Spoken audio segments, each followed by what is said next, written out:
Vamos a abrir nuestras Biblias entonces en el capítulo 6, versículo 18. Ahí, comenzando a estudiar este estupendo texto que nos quedó. Gracias a Daniel que me dejó algo de la armadura de Dios. Pero igual, aunque hubieran quedado los últimos versículos, también hay mucho para decir sobre esos versos. Así que, si estamos todos allí, empecemos a leer. El versículo 18 del capítulo 6 de los Efesios dice: con toda oración y súplica, oren en todo tiempo en el Espíritu, y así velen con toda perseverancia y súplica por todos los santos. Oren también por mí, para que me sea dada palabra al abrir la boca, a fin de dar a conocer sin temor el misterio del Evangelio, por el cual soy embajador en cadenas, que al proclamarlo hable sin temor, como debo hablar.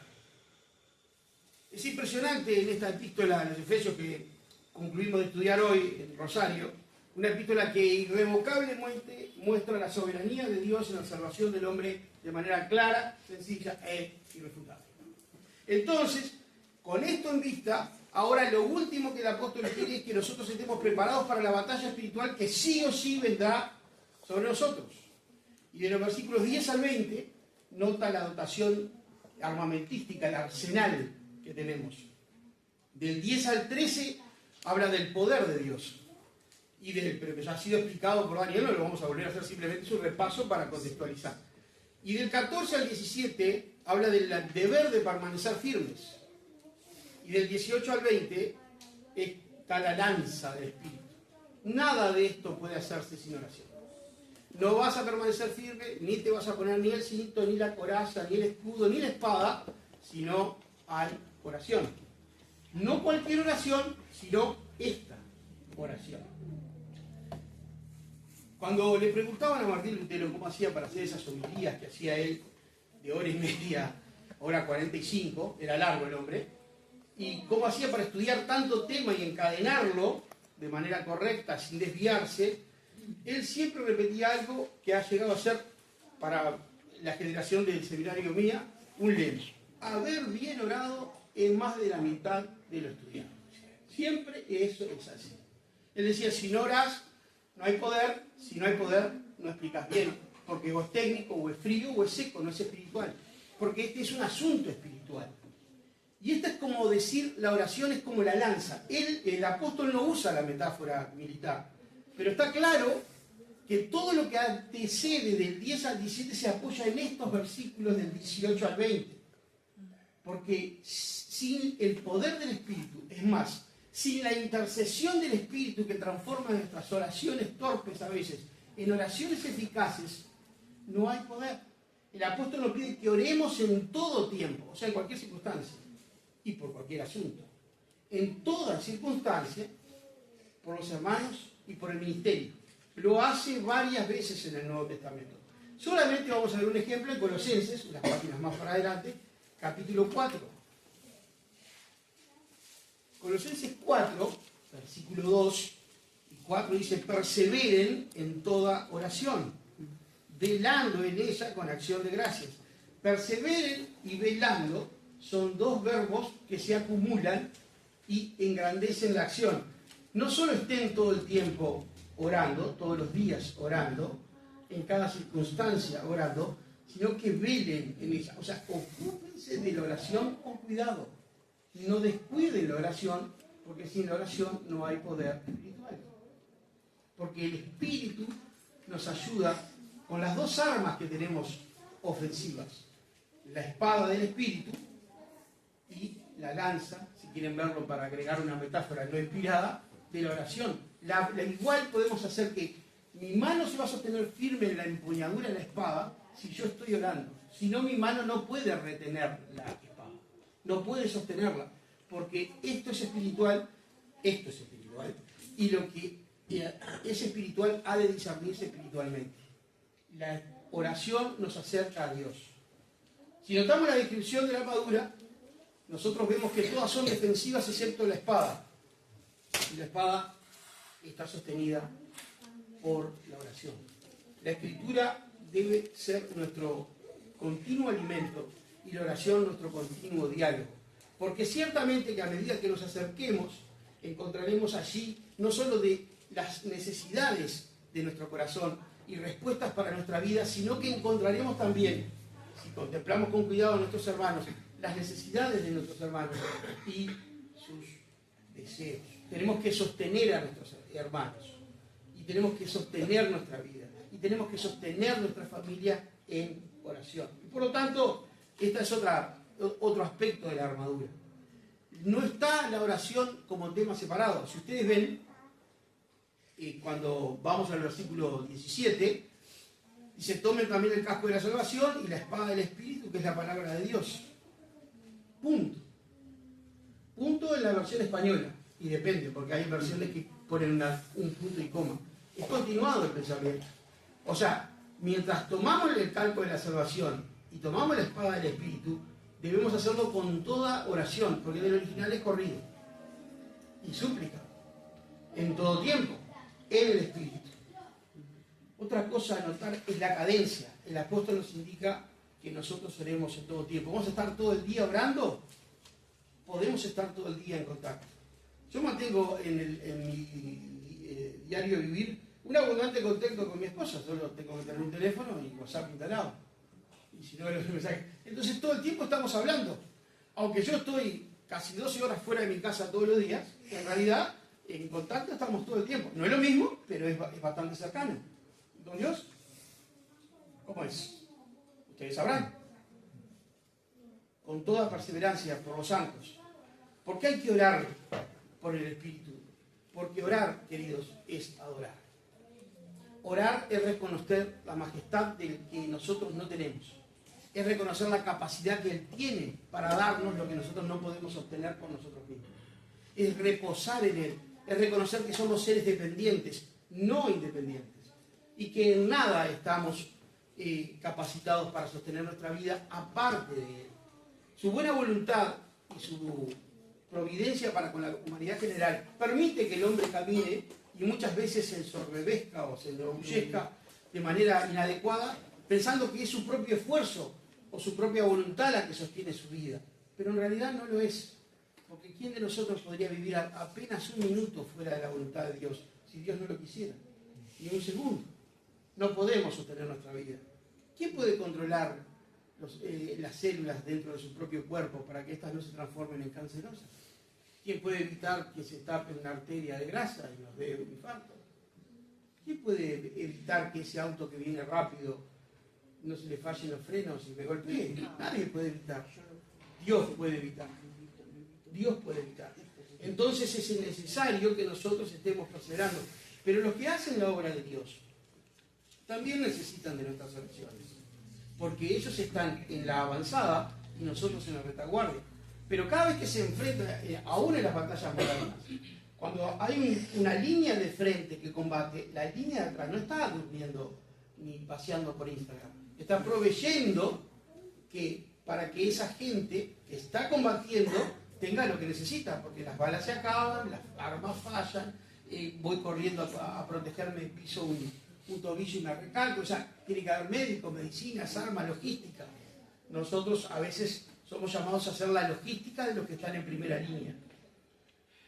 Estos días hemos estado en contacto con muchos hermanos que hablan de lo que está pasando en Nigeria con nuestros hermanos. ¿No? Lo están persiguiendo, se están asesinando de una manera.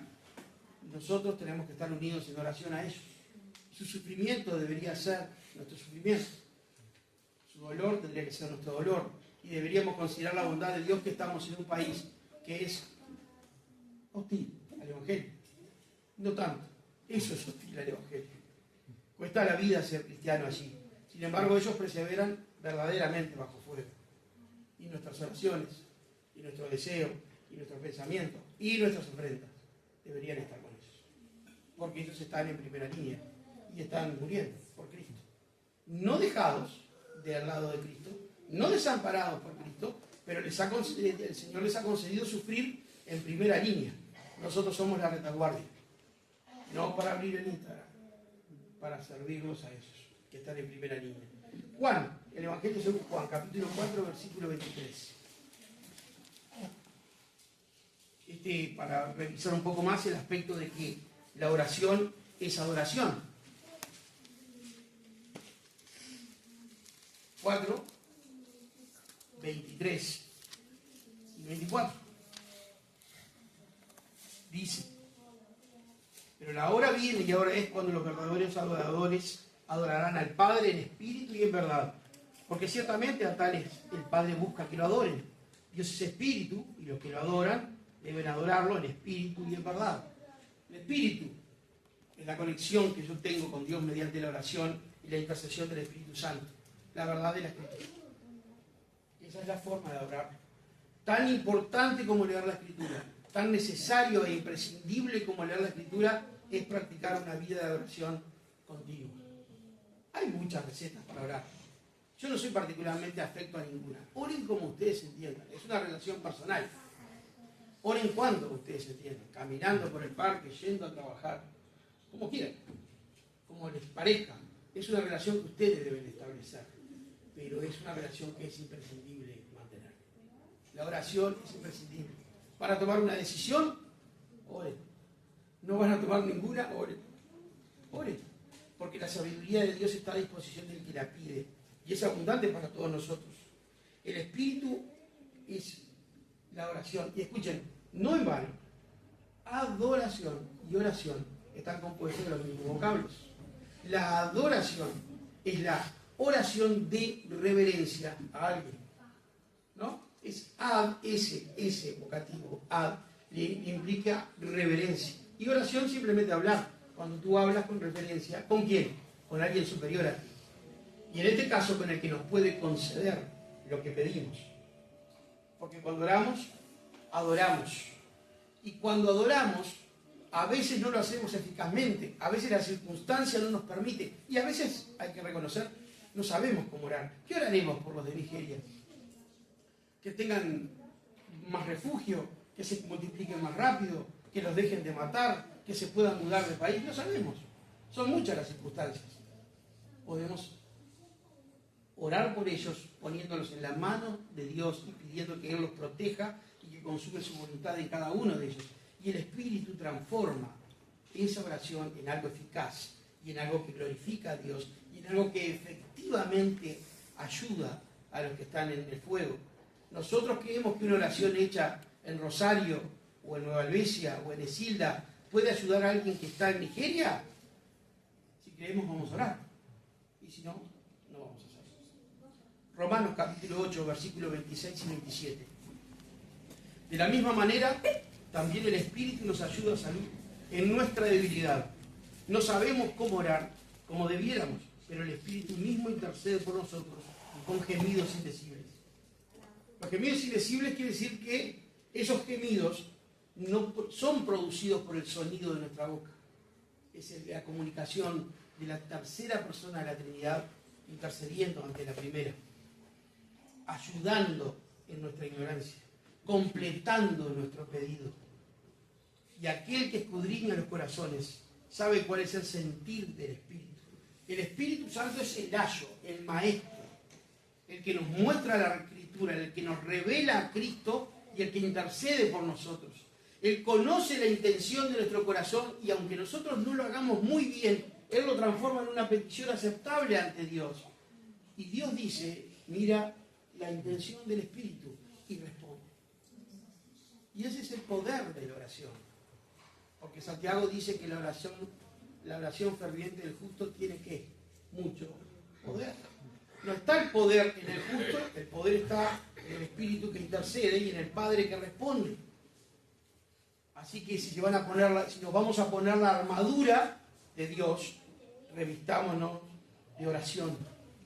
Aún Pablo necesita en este texto que hemos leído la oración, porque él es prisionero en cadenas. Es paradójico que el mayor representante de su época, sin lugar a dudas, el mayor representante del Rey de Reyes, como fue el apóstol Pablo, necesitara que lo apoyaran en oración, porque dice, para que hable sin temor, como debo hablar.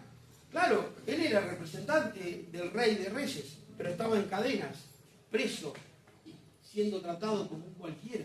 ¿Y eso a qué lo movería? A la timidez. Lo movería a retraer su comentario. humanamente el apóstol dice, si abro la boca me voy a meter más en problemas. Pero él dice, no me dejen solo contra esta timidez. Que yo no batalle solo contra el temor. Apóyenme para que sea valiente. Si el apóstol Pablo, lo precisaba. ¿Lo precisamos nosotros? ¿Lo precisan nuestros misioneros en el Amazonas? ¿Lo precisa nuestro misionero en el Uruguay? ¿Lo precisan vuestros ancianos y pastores? ¿Lo precisan ustedes? ¿Lo preciso yo? Claro que sí. Por supuesto que sí. Lo precisamos con desespero. Oremos unos por otros. Señor, te pido que hoy bendigas a la iglesia de Rosario en el nombre de Jesús. Amén. Eso no. Te pido que bendigas a fulano y a fulano y a fulano y a fulano. Gastemos tiempo con Dios. Pasemos tiempo con Él. No quieren arrodillarse porque les duelen las rodillas, siéntense. Están un poco cansados, cuéntense. Pero oren. Orando en todo tiempo. Oremos. Yo también batallo a veces. Hay temporadas en que oro sin problemas y hay temporadas en que digo, ay, no. El enemigo no quiere. No nos engañemos. La carne no quiere. También. Y sobre todo es la carne la que tira para atrás. ¿No? Porque está linda la película, che. Deja esa pavada de ficción y vamos a la realidad. Después vendrá el tiempo siempre hay tiempo para las tonteras. Créanme. Vamos al versículo 21 y 22. Pero a fin de que también ustedes sepan mi situación y lo que hago, todo se lo hará saber Tíquico, amado hermano y fiel ministro del Señor, a quien he enviado a ustedes precisamente para esto, para que sepan de nosotros y para que consuele sus corazones. Tíquico es un allegado a esta zona, es un natural de la moderna Turquía, es un hombre que ha llevado la carta a los colosenses, a Filemón, es un hombre cercano a Pablo en el final de su ministerio. Este turco, por así decirlo, que no era turco porque él era asiático en los términos de su época, era un hombre allegado a Dios. ¿Te has allegado a tu servidor? ¿A los hombres que sirven en la iglesia? ¿Has orado por ellos? ¿Los apoyás? ¿Estás cerca? ¿Te interesa? Debería. Eso está bueno, porque son necesariamente seres humanos necesitados de apoyo, de asistencia y de alguien en quien confiar. Porque nadie tiene todo resuelto. Nadie está sin luchas.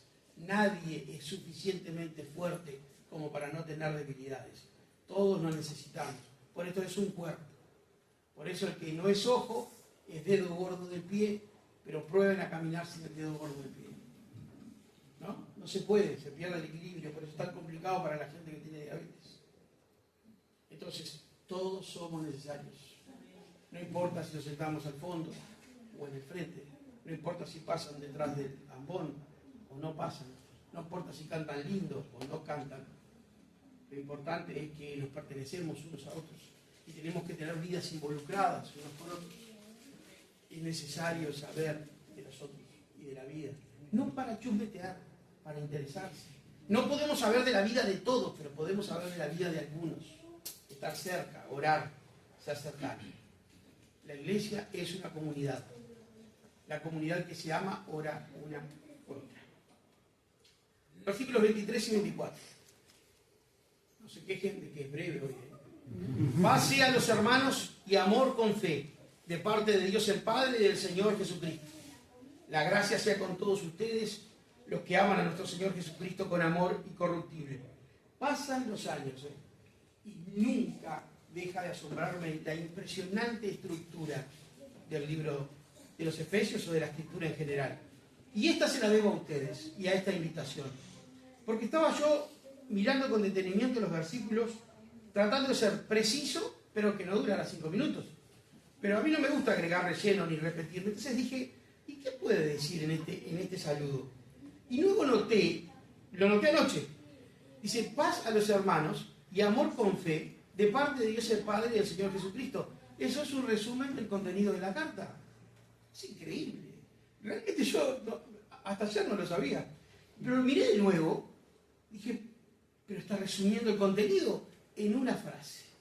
Es algo tan maravilloso en la Biblia que les aseguro que podrán estudiarla, la podremos estudiar toda la vida y no hay forma de no sorprenderse algún día. La paz, el amor y la fe en Jesucristo son los tópicos centrales de esta escritura, que se encierran nuevamente, únicamente del tema de la iglesia, pero sí, la asamblea es contemplada en sus características de paz, amor y fe. Y Pablo en una sentencia, en una sola frase, lo resume. Así que vamos para atrás. Paz, 6.15.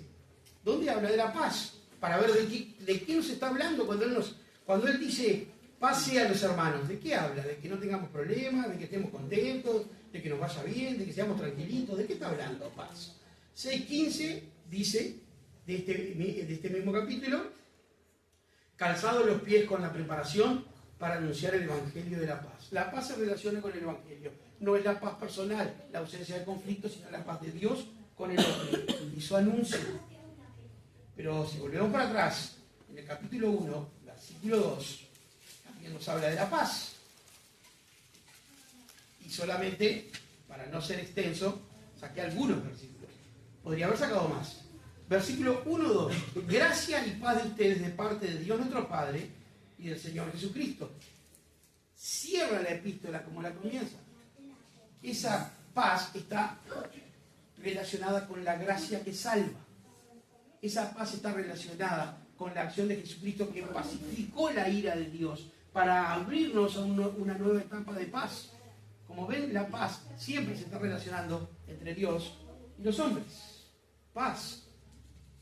2.14 del mismo libro de Efesios. 2.14 dice, porque Él mismo es nuestra paz. ¿Quién? Cristo. ¿Qué paz? Paz con Dios. Y de ambos pueblos hizo uno, derribando la pared intermedia de separación. Opa, acá hay otro aspecto de la paz. ¿Cuál paz está hablando ahora? Está hablando de la paz entre el judío y el gentil. Los judíos aborrecían a los gentiles aborrecían a los judíos. Dijo, no, un solo pueblo, un solo Señor, un solo pueblo. No hay dos pueblos, es uno solo. Porque la pared intermedia está derribada. Ahora es la iglesia, es la iglesia. Hay paz entre el judío y el gentil.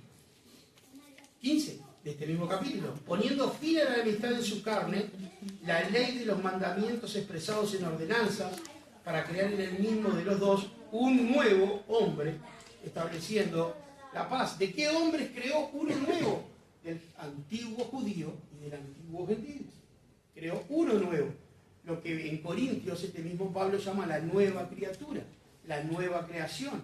El creyente que tiene el Espíritu Santo en sí, no como el antiguo creyente que tenía el Espíritu que yo venía, o que tenía el Espíritu en situaciones especiales. Ahora, recipiente de Dios, como un templo vivo donde Dios mora en medio de nosotros y en nosotros y a través de nosotros. Impresionante. Versículo 17 dice, y vino y anunció paz a ustedes que estaban lejos y paz a los que estaban cerca. No es geográfico. Ese término, como ya lo vimos, creo que esto mismo lo dije yo alguna vez acá, es cronológico. A los primeros que reciben esta carta y a los que vendrán después de nosotros, incluidos nosotros mismos. Paz a los de la primera hora y paz a los de la última hora. La misma paz, la misma salvación para todo hombre en toda la tierra, para siempre. Y 4.3 dice, esforzándose por perseverar la unidad del Espíritu en el vínculo de la paz. Oigan, tenemos diferencias, vamos a tenerlas. Somos personas diferentes, pensamos diferente y tenemos convicciones diferentes sobre algunas cosas. No importa, porque nuestro vínculo es superior. Está sellado por la sangre de Cristo. Y eso no se puede menospreciar, ni menoscabar. Es superior a todos nosotros y exige reverencia. Y lo que yo tengo que hacer con quien tengo diferencias menores es no ignorarlos, porque yo no tengo por qué dejar de creer lo que creo, ni el que el otro en lo que cree, pero vincularnos en Cristo. Porque somos un solo pueblo. Porque la separación está hecha. ¿Hecha está la separación? ¿Están escuchando? ¿No? La unión está hecha. Me mando un furso y todo dice una vez. Dije cualquier cosa. Tenemos la paz. Ahora vamos a ver el amor. Capítulo 1, versículo 15. 1.15. Por esta razón también, yo habiendo oído de la fe en el Señor Jesús que hay entre ustedes y de su amor para con todos los santos. El amor de Dios es especial para su iglesia. De ese amor nos está hablando al despedirse, que mantengamos ese amor. Algo de lo que Marcos habló, permanecer en su amor, permanecer en Él, permanecer en comunión, permanecer en comunión y en comunión. Versículos 4 y 2, y estoy siendo bastante buenito porque había mucho más para acordar. 4:2, que vivan con toda humildad y mansedumbre, con paciencia, soportándose unos a otros en amor, la condescendencia, la tolerancia, el amor. Es un buen vínculo. Seamos amables unos con otros. Sean amables conmigo, que soy insoportable. Bánquenme. Yo veo si los banco ustedes. 4:2 y 4:15. Más bien, al hablar la verdad en amor, crecemos en todos los aspectos en aquel que es la cabeza, es decir, Cristo. El amor le dice la verdad al otro. Porque el silencio, o el dejarla pasar, o el ver que el otro se desvía, o está mal, y no decir nada, eso no es amor, eso es conveniencia personal. Porque es mejor. ¿A qué le voy a decir a Marco que está pelado? Le voy a decir, qué lindo te peinaste hoy. Y otro va a decir, bueno. ¿No? ¿O para qué me va a decir está gordo? Va a decir, no estás como antes. Y es cierto, pero no significa nada el no estar como antes. Digamos la verdad en amor. Decimos la verdad para corregir, para exhortar, para instruir, no para castigar. Pero no somos buenos cuando callamos la verdad, somos malos. Hay que decir la verdad. Versículo 16 de este mismo capítulo dice, de quien todo el cuerpo estando bien ajustado y unido por la cohesión que las coyunturas proveen, conforme al funcionamiento adecuado de cada miembro, produce el crecimiento del cuerpo para su propia edificación en amor. Si hay confianza, si hay fraternidad, si hay franqueza, va a haber crecimiento. Ayer, justo tuvimos una reunión especial y estábamos hablando de eso mismo, hablando de hablar la verdad. Decíamos que es tan importante hablar la verdad como disponerse a recibir la verdad. Porque alguien viene y me dice, che, pero no te vayas a enojar, que estás hablando ahora y estás escupiendo mucho. Y yo me ofendo. Es un ejemplo tonto para no poner ningún ejemplo moral. Es decir, yo me ofendo. Pero el otro lo está diciendo para que yo tome recaudo para no estar escupiendo un pueblo así, ¿no? Tipo regadera. Pero yo me ofendo porque recibo esa verdad y no lo acepto porque me resulta... Normalmente la verdad es hiriente para el orgullo.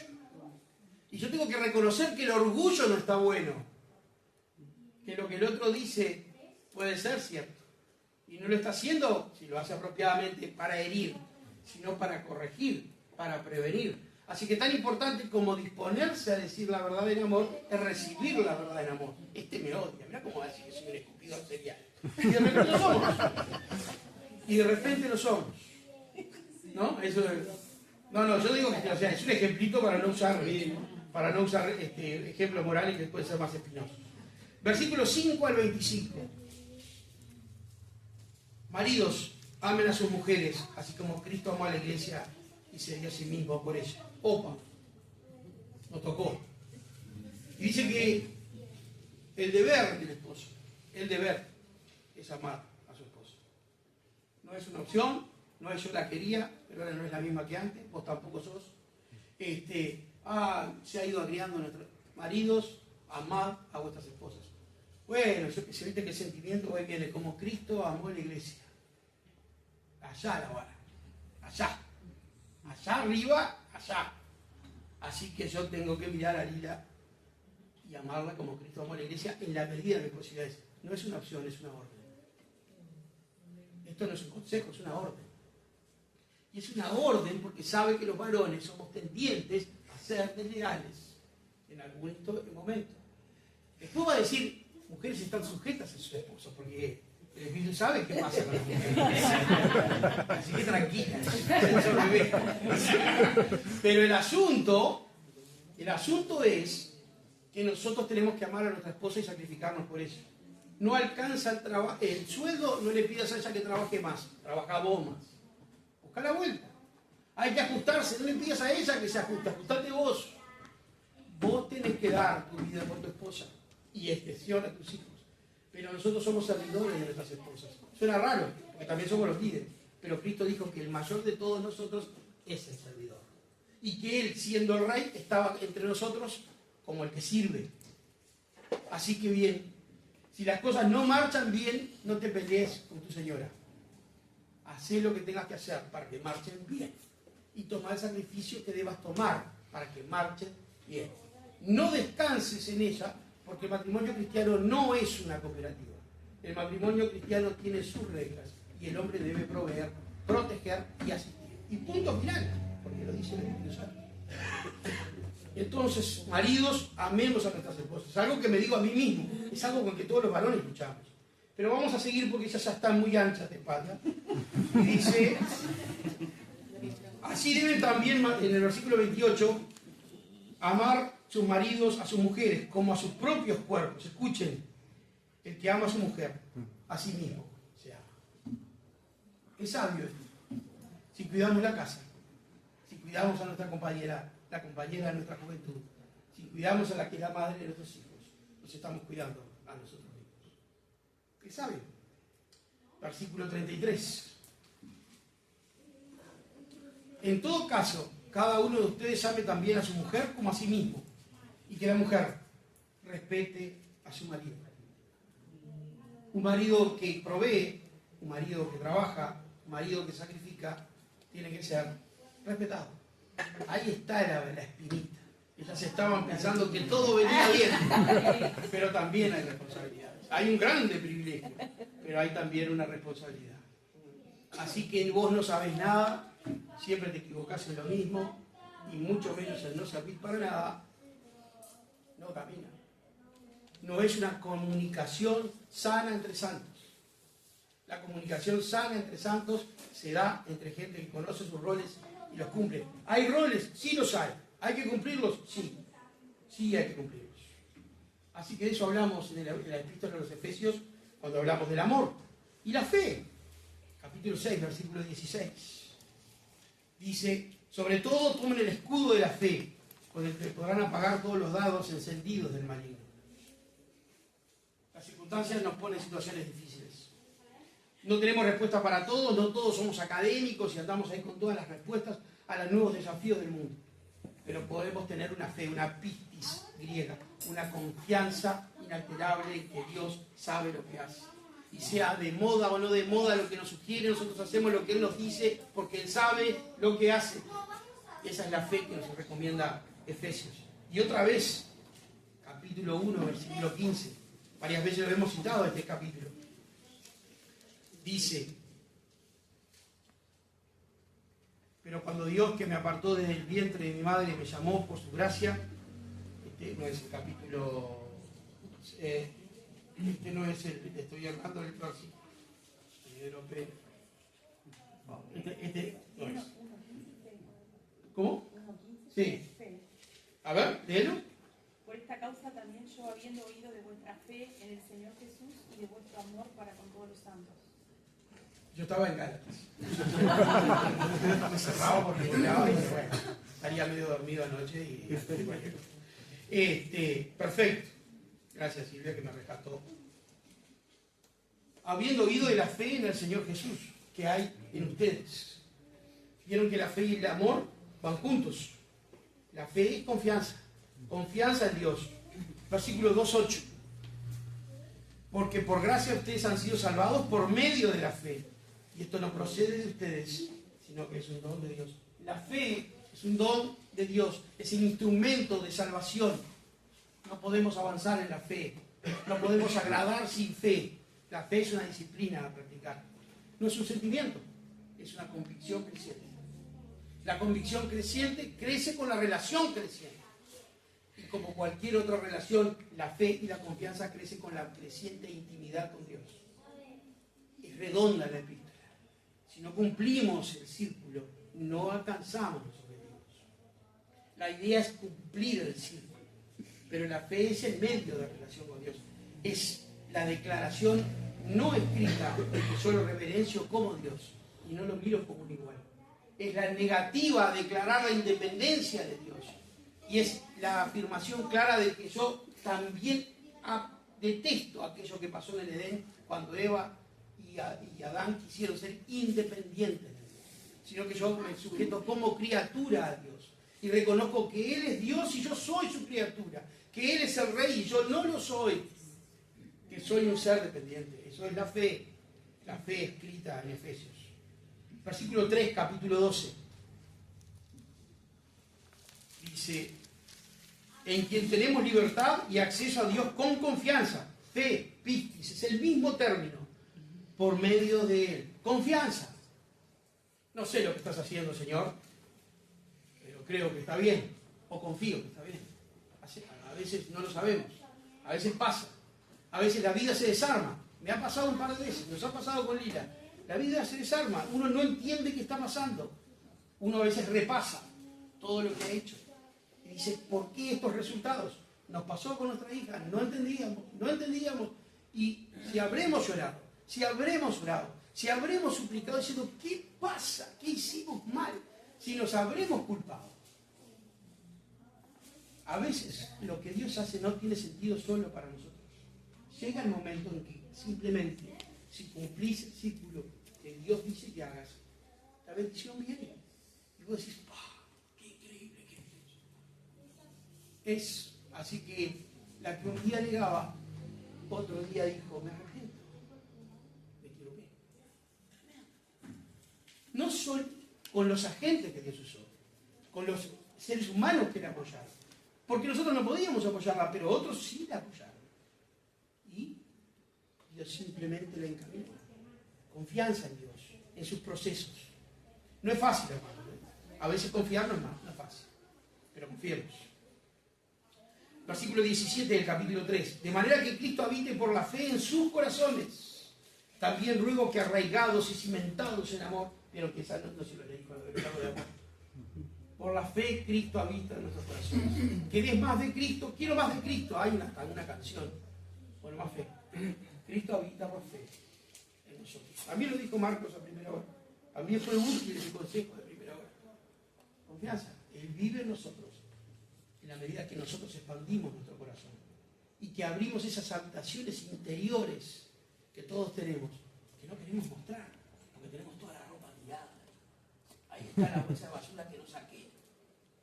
No la quiero mostrar, está fea. Entonces mostramos, mirar living, que es lindo. ¿No? Mirar la cocina, que mirar el cuarto. Y uno agarra como un parque. No. Está el perro. ¿No? Abramos todas las habitaciones. Todo nos pasa, nos ha pasado alguna vez. Capítulo 4, versículo 5. Un solo Señor, una sola confianza. Yo sé que dice fe, pero vamos a leerlo como si lo leyéramos en griego. Una sola confianza, un solo bautismo. Una sola confianza. Tenemos que tener la misma confianza que tuvo Abraham. Che, ¿no es mucho? No es mucho. Abraham no tenía la Biblia. Nosotros sí. Abraham no tenía el Espíritu Santo. Nosotros sí. Una sola fe, una única fe. La fe histórica de los redimidos. Y versículo 13. Hasta que todos lleguemos a la unidad de la fe y al pleno conocimiento del Hijo de Dios, a la condición de un hombre maduro, a la medida de la estatura, de la plenitud de Cristo. Amén. Tremendo. Tremendo. Esto es lo que resume esa última sentencia de Pablo. Eso es lo que resume y contiene el libro de Efesios. Todas son cosas que serán de aquellos que Dios ha amado con amor eterno y con aquellos que perseveran constantemente en buscar el rostro de Dios con toda oración, con todo ruego y con toda súplica.